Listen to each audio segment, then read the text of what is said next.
Arestado ang dalawang babaeng estudyante matapos mahulihan ng hinihinalang shabu na nagkakahalaga ng tinatayang 5.3 million pesos sa isinagawang anti-drug operation ng Eastern Police District sa Barangay Pinagbuhatan noong May 20, 2025.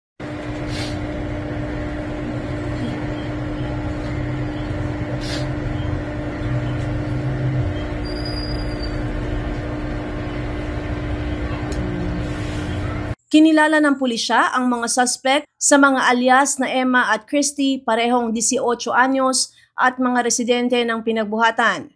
Ayon sa EPD, itinuturing silang mga bagong tukoy na high-value individuals sa kampanya laban sa iligal na droga.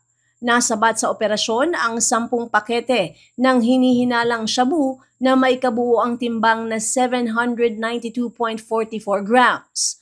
Ang operasyon ay isinagawa ng District Drug Enforcement Unit o DDEU ng EPD sa ilalim ng direktiba ni Police Brigadier General Aden Lagradante, OIC ng EPD, na personal ding nagtungo sa lugar ng operasyon. Nasa kustodiya na ng Pasig City Police Station ang dalawang suspect para sa kaukulang investigasyon. Ang mga nakumpiskang ebidensya naman ay isinailalim na sa pagsusuri sa EPD Forensic Unit sa Mandaluyong City. Nahaharap ang dalawang babae sa kasong paglabag sa Republic Act 9165 o Comprehensive Dangerous Drugs Act of 2002. Ako si Luan Peñano para sa latest ng iNews Pasig.